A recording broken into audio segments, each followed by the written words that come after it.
E aí vocês são pastores. É. Como que é isso? Quando que isso surge na vida de vocês? Então, a gente atua na igreja desde 2007 na área da família, dando curso para a área da família. Desde 2007? Desde 2007. Então, quando a gente chegou na igreja, a gente se encantou, porque assim, era pai de primeira viagem, a gente não sabia como é que lidava com o João Pedro. Fomos fazer um curso, né? Como criar seus filhos. Não, a gente fez primeiro, foi Casados para Sempre. Não é. Aí fomos aprender a ser casal. Casais. Aí fizemos de finanças. Aí fomos para o curso de filhos. Mas tudo começou com o curso de filhos, ou seja, porque nós sentimos a necessidade que precisávamos aprender mais sobre filhos, né? E isso despertou, o curso é maravilhoso, e despertou a necessidade depois da gente falar sobre isso para outras famílias, porque aquilo que alcançou minha casa eu queria replicar. Transbordar. Então, desde 2007, a gente transborda, né, para outras famílias sobre a criação de filhos. Né? E aí, nesse período, a gente já lidava com as famílias, que aí foi em 2017, né, com o João Pedro, a morte do João Pedro. Nós estávamos na sala de aula, né, um dia antes a gente estava com uma turma de como criar seus filhos e falando e comentando com ela sobre aquela questão da creche de Janaúba, que colocaram fogo na creche de Janaúba. Não, há poucos dias atrás, naquele momento, a gente tinha notícia disso, né? E a gente falou como estaria difícil, né, ter uma família hoje, ter crianças. E aí no dia seguinte foi o nosso caso, foi a questão do João Pedro, né? A tragédia do Colégio Goiáses, né? E isso impactou não só em nós, mas na igreja também, né? Porque como a gente está trabalhando com famílias, né? E por que isso aconteceu na nossa casa? Como isso, né? Como pode Deus permitir, né? Porque a gente escutou muito isso. Como é que Deus pode permitir que aconteça isso na sua casa? A gente precisa contar para o pessoal que está nos assistindo. Eu ia só esperar, mas é isso. A gente só precisa contextualizar, porque o pessoal que está assistindo, eles não vão saber. Mas o que aconteceu foi uma tragédia que aconteceu aqui em Goiânia, mas aí vocês vão ter total propriedade para falar. Foi em 2017, como o Léo contou, a gente trabalhando com famílias, né? Numa quinta-feira a gente estava falando sobre isso, sobre como que os filhos dos cristãos têm sido atacados. E a gente até falou sobre essa questão de morte dos meninos, especialmente dos meninos. E no início de outubro aconteceu aquela tragédia lá em Janaúba. Eu estava assistindo e eu vi as mães recebendo a notícia da morte dos filhos ao vivo, no jornal, na hora do almoço. E aquilo, assim, que é mãe, quando a gente vê essas coisas, nossa, eu sofri demais, né? Aquelas mulheres chorando. E 15 dias depois, foi com a gente. Eu recebi uma ligação falando que tinha tido um tiroteio na escola onde os meus filhos estudavam e que o João Pedro tinha sido atingido. E aí nós saímos desesperados lá de casa. O Léo tinha visto um helicóptero da região do colégio, lá de casa a gente viu. O Léo pensou que era um roubo, né, que tinha tido alguma coisa grande polícia lá. Perseguindo alguém. E aí, quando a gente recebe a ligação, a gente sai correndo e chega na rua da escola, um monte de policial, né, carro do IML, televisão, SAMU, diferentes tipos de polícia. E aí tá aquele cordão de isolamento e todo mundo chorando e os meninos gritando: tio, o João tá no chão, o João tá no chão. E eu perguntava: o chão de onde? Ninguém respondia. E aí, depois de algum tempo, cerca de 40 minutos, a gente ficou perguntando o que tinha acontecido, ninguém respondia. E vocês não podiam nem entrar, não podia entrar, cordão de isolamento, até para chegar na área do colégio. A gente conseguiu furar o cordão de isolamento e passamos. Porque nós não havíamos localizado ele nas ambulâncias, né? Nos carros de apoio da polícia. Então, alguns alunos falavam que ele estava no chão, mas aí eu não consegui identificar. Mas aí foi que eu recebi a notícia. Na verdade, a gente perguntou para a porteira, né? O João Pedro tá morto, ela fez assim com a cabeça. Foi ali que a gente percebeu que realmente o que tinha acontecido com o nosso filho. Né? Permanecemos ali no colégio um pouco, mas e fui buscá-lo no ML. Fui reconhecer o corpo no ML. Então, deixei na escola e fui buscar no ML. Então foi um dia que marcou. Isso é muito pesado, né? Nossa. Você simplesmente... Eu tava falando isso pro Dedes hoje, a gente tava lanchando, aí eu tava contando um pouco da história de vocês, né? Eu falei, cara, é muito louco, porque assim, você manda o seu filho e normal, o filho de vocês não tinha absolutamente nada. Não. E aí você busca, quando você recebe, ele tá simplesmente dentro do caixão. Dentro do caixão. Não faz o menor sentido. E aí tá. E aí eu fui pro ML e a repórter me perguntou, né, o que eu tinha para dizer pro assassino. Eu falei, eu perdoo ele. Eu perdoo ele. E aí a entrevista acabou ali. Ela ficou sem ação, sem palavras, não quis perguntar mais nada. Mas hoje eu pensando, né, a gente falando humanamente, né, a gente percebe a ação de Deus, do Espírito Santo na nossa vida. Porque, humanamente falando, é impossível você perdoar no dia. Você não sente vontade de perdoar no dia. Você tem que ter a reação correta, né? É a ação correta e aquilo que é o correto fazer. Na verdade, a gente sente vontade de perdoar nunca, né? Não é um sentimento assim que, ai, que delícia, eu vou perdoar alguém porque matou meu filho. Não. É saber o que é certo, né? E fazer o que é correto. Assim, eu falo que foi Deus mesmo que orientou essa decisão do Léo, e quando ele me contou, eu também tive a mesma decisão, e nós temos colhido frutos, né? Tem 6 anos que a gente colhe fruto disso, desse perdão que a gente liberou, e realmente liberamos. Foi algo que eu falo assim, com toda certeza, nós nunca tivemos uma noite que nós dormimos pensando sobre o rapaz que matou o nosso filho, tendo ódio de quem matou o nosso filho, que também a gente não terminou de contar, né? Foi um colega que matou o João Pedro. Então ele atirou, teve 2 mortes, né? Teve outro colega também faleceu. O João Vitor, né? O João Vitor faleceu, e mais 4 alunos atingidos. Então ficaram alguns com sequelas graves, como é o caso da Isadora, que ela ficou paraplégica. Então foi assim, uma tragédia num bairro pequeno, né? Uma escola pequena, uma escola de bairro, né, que não existia nenhum parâmetro que a gente pudesse usar para falar assim, não, ali seria um local que poderia ter acontecido. Parecia tudo muito tranquilo, né, e a gente ter passado por isso, a gente também não era uma família que parecia que era possível passar por isso, porque nossos filhos sempre criados na igreja, só saía com a gente, era da casa para a escola, da escola para a igreja, aquela vida assim, tranquila, né, de quem tem uma família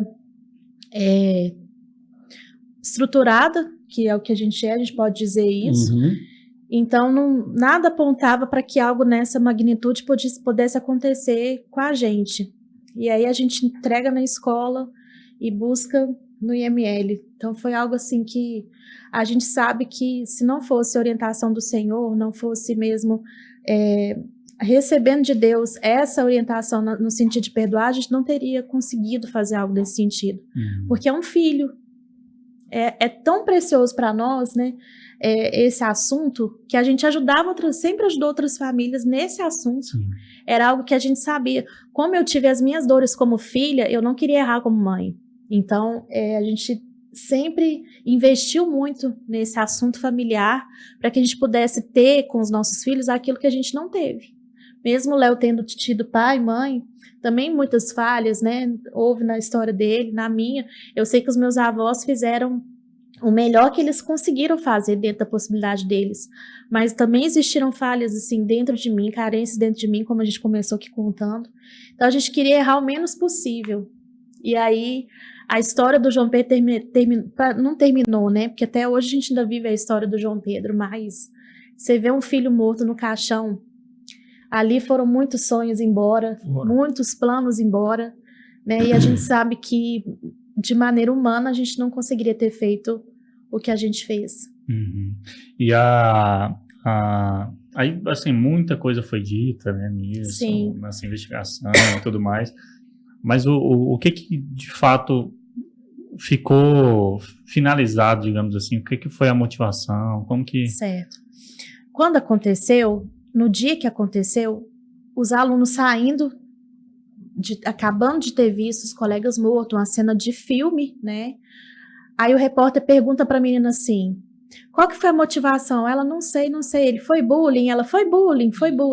E aí ali noticiou internacionalmente como tendo sido bullying. Só que assim, o que acontece? Quando ela fala que foi bullying, ela não fala, não, João Pedro fez bullying, mas ficou induzido como se fosse dessa forma. Aí o menino vai ser entrevistado pelo delegado, o delegado sai e fala, foi bullying. Só que o que acontece? O mesmo delegado, quando ele termina a investigação, 45 dias depois, ele escreve, não foi bullying. Desde a mais tenra infância, já existia nesse menino a inclinação para extermínio em série. Aí isso é complicado. Tá no inquérito. Ele escreveu no inquérito. Tá tudo lá, documentado. O que é complicado? Porque a primeira notícia foi a notícia que foi sucesso. Então, a nossa história foi uma história que foi marcada por um desserviço muito grande, quando uma informação falsa saiu e revistas, internet se alimentaram daquilo durante um tempo. Então, a gente sofreu a perda do João Pedro e a maledicência das pessoas. Nós somos muito ofendidos, muito, muito mesmo. E aí, quando... Além de sofrer a morte, o luto, a gente teve que defender a honra. A honra. Ele ficou sendo o algoz da situação. É como se o autor, o assassino, digamos assim, fosse o cara. Coitado. Ele se vingou, ele se defendeu. E não, na verdade não é isso. Não, e assim, teve uma revista que desenhou o João Pedro jogando desodorante no menino. E o João Pedro grandão, uma revista forte, nacional. Eu não vou falar o nome não, começa com V. E termina com já. E aí, na época, quando isso aconteceu, aí vocês imaginam, porque a minha avó e meu avô, que eram os bisavós do João Pedro, eles quase morreram. Quando eles viram aquilo, porque assim, o João Pedro era o dodói da família, porque era o primeiro filho nosso, o primeiro neto, o primeiro bisneto. Nossa.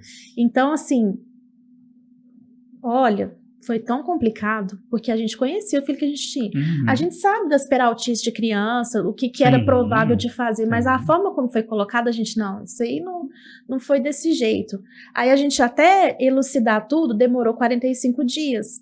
E em 45 dias a história cristalizou, né, e ficou marcado. Tanto é que às vezes 2 anos depois eu ia dar uma entrevista, nós estamos aqui com a Bárbara, a mãe daquele menino que fez bullying no colégio, eu quase morria, eu falei, meu Deus, você devia ter pesquisado antes, porque assim, embora não foi difundido como foi a primeira notícia, nós temos entrevistas, nós temos registro, nós temos documento, né, falando que não foi. Então assim, e mesmo se tivesse sido, a gente precisa lembrar, porque assim, não foi, ok. Mas era um menino de 13 anos. Exatamente. Então, assim, quem estava tomando conta desse menino de 13 anos? Não teve um recado na agenda falando que ele estava fazendo uma coisa errada? Eu, como mãe, só posso corrigir meu filho se eu ver ou se eu souber. Se eu não souber e se eu não ver, eu não posso fazer nada. Então, as pessoas foram, assim, extremamente duras com a gente, né? A internet, infelizmente, ela dá esse poder às pessoas, delas falarem o que elas querem e acharem que não vão ter uma consequência diante daquela fala delas. Então, a gente sofreu muito com isso, né? Na época, a gente ficou entre a dor da perda, o luto, que já era pesado demais, e a honra. Esse conflito de ficar defendendo. Embora, se a gente nem... Eu olhava... Foi muito Deus, sabe? Porque eu olhava para a pessoa e falava assim, coitada, ela tá falando dela. Porque ela não conhece a gente, não conheceu o João Pedro, não sabe da gente como pais, né? Então, assim, eu via que as pessoas estavam despejando a frustração delas em cima de nós, a raiva que elas têm uns dos outros, de acontecidos dela, porque todos nós fomos vítimas de alguma coisa na escola, né? Eu era barata descascada, branquela azeda. Eu tava esperando o momento de eu falar isso, porque assim, gente... Independente do motivo... Não é motivo para matar. Exato. Você era barata descascada, eu era Era. o tripa seca, o outro era... Cara, todo mundo sofreu alguma coisa na infância. Eu não matei ninguém, você não matou ninguém, você não matou ninguém. Em qualquer dos olhares, quem matou é errado. Desculpa, mas não faz o menor sentido. Não faz sentido. Só que é o que você falou, né? A internet, ela dá voz e vez para qualquer pessoa, esse é o problema.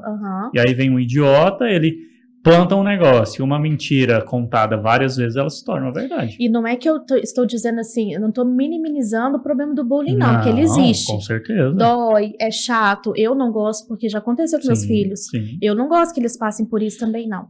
Mas o fato do menino pegar a arma da mãe, pôr na mochila, aliás, aprender a atirar, né? Pôr na mochila, montar como seria. Ele levou 2 meses planejando que ele iria matar o maior número de pessoas na sala de aula.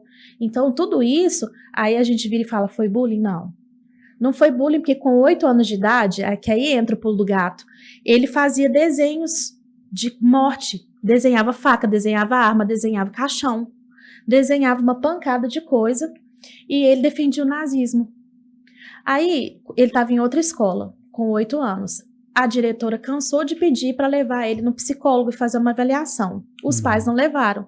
Chegou no final do ano, ela falou assim, gente, esse caso é muito sério. O que ela fez? Pegou a agenda dele, xerocou de capa a capa e pôs dentro de um cofre.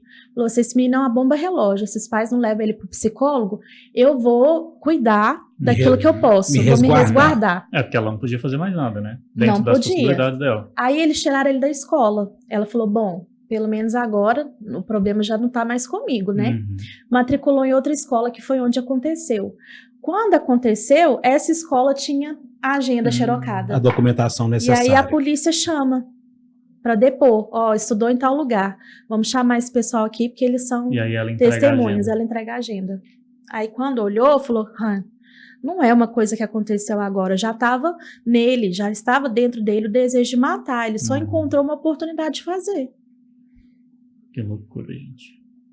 E é difícil pensar, porque assim, se alguém me contasse em Goiânia, 2017 acontecer algo assim, gente, eu jamais ia imaginar. Que até então, se a gente for pensar na realidade da nossa cidade, por mais que exista ainda alguma insegurança, ainda é uma cidade mais tranquila. Tem muitos outros detalhes que a gente vai contar no livro. Tem muita coisa. Vocês estão lançando um livro. Vamos lançar ainda. Esse ano? Não, esse ano não vai sair, porque eu estou numa campanha eleitoral, né? É verdade, fala um pouquinho disso daí. Então, com todo o conhecimento que a gente adquiriu, com a nossa história, a história do João Pedro, eu comecei a estudar o Estatuto da Criança e do Adolescente para ver o que poderia ter sido feito, como poderia ter sido a ação da escola, do Conselho Tutelar. Então, eu comecei a palestrar nas escolas, fui fazer psicologia, estou quase formando.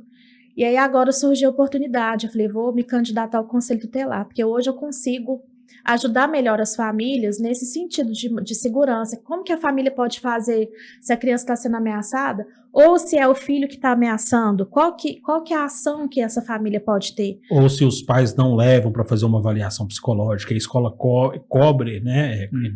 Ela pede a avaliação e os pais não levam a devolutiva. Isso. Tá. As escolas pedem isso? Pedem. É mesmo? Quando elas enxergam alguma coisa ou em todos os casos? Não. Quando há algo diferente na criança. Mas aí também não é obrigatório o pai entregar. Aí é negligência se você não entregar. Porque assim, a família tem o dever integral em relação à saúde, educação, proteção da criança. Então, uma vez que a escola detecta que aquela criança precisa de uma avaliação, por exemplo, é a mesma coisa de estar precisando de um remédio. Aí você não dá o remédio para essa criança, está fazendo mal para ela. Então, a escola é responsável por cobrar da família aquilo que a criança necessita, e uma vez que essa família não fez o que deveria ter sido feito, a escola tem que acionar o Conselho Tutelar, que precisa tomar providência. Chama essa família, não resolveu, o Ministério Público, o DEPAI, né? Então tem que ter algum outro órgão que vai lá e resolve. Sim. Entendi. Nossa, eu não sabia. Que bom, né? Isso é extremamente necessário. Só que as pessoas tem que ser colocado em prática. O que acontece? Desde a morte do João Pedro, muitas pessoas procuram a gente por essa questão de violência na escola. Então, acontece alguma coisa, lembra da gente, vai lá no Instagram, me chama. Aí, ano passado mesmo aconteceu. Os problemas. Ano passado, mamãe me procurou, Bárbara, tá acontecendo isso na escola. Eu falei, não, então você já falou com a direção, com a coordenação, não fizeram nada? Então, o passo é o seguinte, você vai no conselho tutelar. O conselho tutelar também não fez nada, então vai na DEPAI. A mulher levou 2 dias para poder conseguir fazer um boletim de ocorrência. Então, assim, não é algo muito simples, porque chegou na delegacia, o delegado falou, delegado ou escrivão, não sei, não, escola particular essas coisas não acontecem. Não. Poxa, aconteceu com a gente, como que não acontece? Ela, não, eu falei com essa mulher aqui, ó, aconteceu com o filho dela, acontece sim, você não lembra não? Então, assim, hoje as pessoas têm argumento para falar. Tem uma prática aí. Tem um parâmetro para olhar e falar assim, não, aconteceu com esse pessoal aqui, eu não vou esperar acontecer. Então, às vezes as pessoas me perguntam, Bárbara, olha, eu fiz de tudo, o que eu faço? Não resolveu, tira da escola, põe outra, muda de escola. É melhor você ter um problema financeiro do que você chorar na beirada do caixão do seu filho. Com certeza. É melhor você ficar com dívida, sei lá o que, qualquer coisa é melhor, porque a dívida você trabalha e paga, o filho acabou.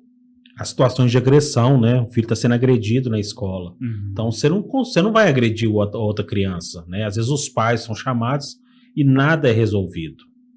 Tem que tirar da escola, não tem outra opção. Entendi. Mas pesada a história, né? É muito... E aí, novamente, eu fiquei acompanhando todo esse tempo. E, cara, eu tava antes do DF também. Cara, é muito pesado. Porque, assim... Não é, para começar, não é a ordem natural, né? Não é a ordem natural das coisas. Deus não criou um filho para morrer antes de um pai. Não.